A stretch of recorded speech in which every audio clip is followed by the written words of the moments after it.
I'm Sage.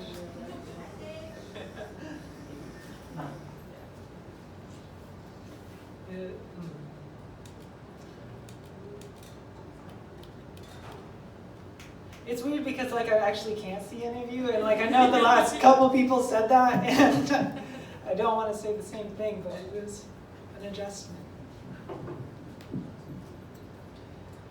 I pride myself in the fact that I never give up on anyone, which is maybe just a not so clever way of admitting that the traumas forced upon me as a child have completely obliterated my sense of boundaries. Now, I find myself constantly rooting for the wrong guys.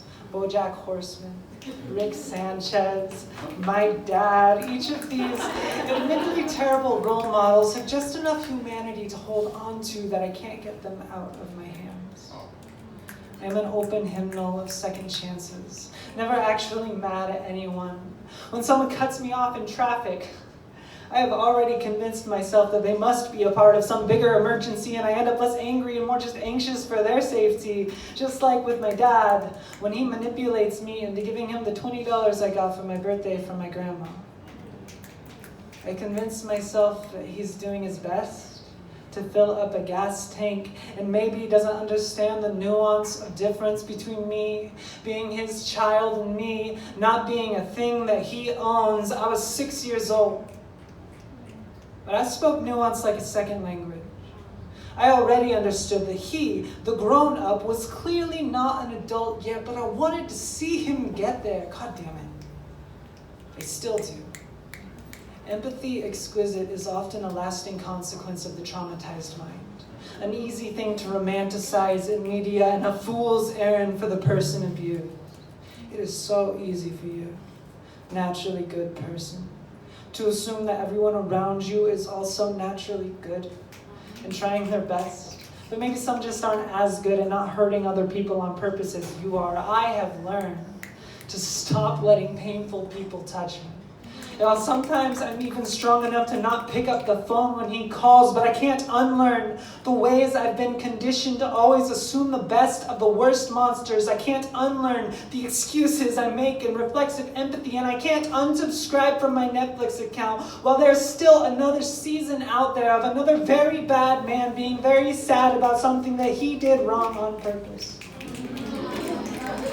Why can't every person be as naturally good as my grandma, handing me two $20 bills for my birthday and winking as if kindness was a thing to be kept secret, lest it be taken away?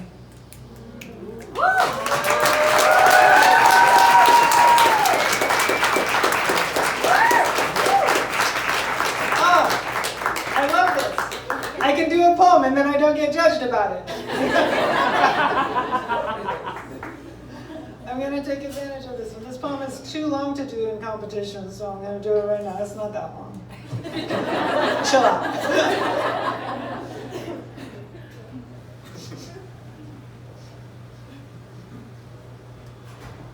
I've been smelling something lately. I can't quite recognize. Something familiar all through the house at random times, something from my childhood.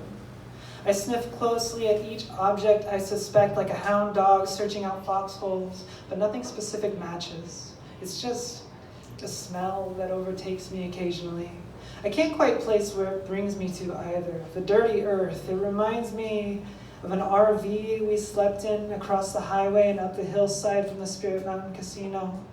Strep throat and mono I had at the same time, with no working bathroom, closer than a short hike away. I remember the rain, heavier than anything, and my single father carrying me in the middle of the night, pretending I didn't just shit my own pants, not a baby, like 10 years old. That place wasn't all bad. The hillside was vast and owned by nobody. Lots of blackberry bushes, old vehicles for parts, and ranch land to explore.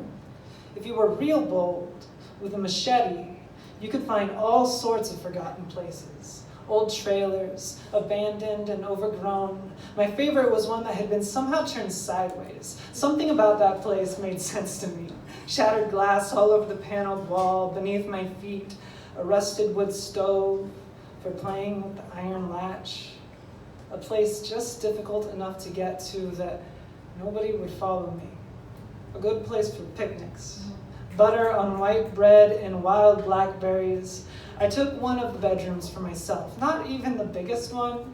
Played pretend that I lived in a normal sideways house like that silly wayside school from the book, but surrounded by thorny brambles instead, imagining my own stories. I remember that place having a lot of smells, but not the one I'm smelling. Further up the hillside, there was a haunted house. The other kids and some of their parents would spread rumors about a young girl's silhouette in the upstairs window. But anyone who knew about that house also knew that it had been nearly destroyed with age, and that the stairs were not at all usable. But I was bold. I climbed up through the broken rafters like a twisted ladder to see what was really up there, and found a nearly destroyed bedroom with a bed frame and a bookshelf untouched, a cuppy, dusty school textbooks decayed with pages missing, brimming with intrigue for this 10-year-old archivist to uncover. The science book mused, technology is evolving so rapidly, we may one day even be able to set foot on the moon. Hugging that book tight to my chest, laying on the rotted wood floor, I wanted so bad to tell the people of the past how good it gets in the future, how far we take things, and how some of us are up in space right now. What a miracle. I spent hours in that long-forgotten girl's haunted bedroom, thinking what it must have been like for her to have a real right-side-up bedroom of her own. My stomach rumbled loudly. Because I am not one of the lucky ones does not mean I am not vastly lucky. One day, I went to that house for the last time, found a decaying deer carcass with its belly open on the bare earth near the doorway, with dark eyes I could not look away from, reminding me how everything as far as I could explore in this world would always be in some way. That's it. That's the smell I've been searching for. In my grown-up, right-side-up house now, there must be something dead here too.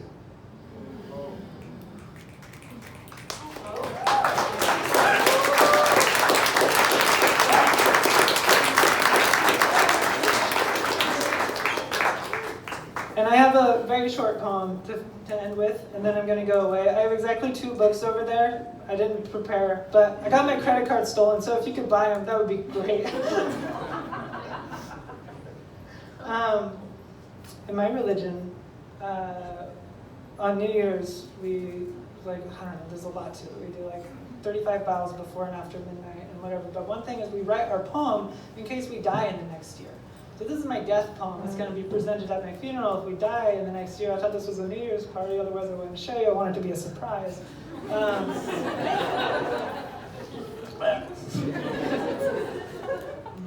But I'll leave you with this. Every word a mask, every poem a beautiful sunset captured on a shitty camera phone. I wouldn't dare waste another moment trying to explain. Something is beautiful here. Hold my hand and trust me.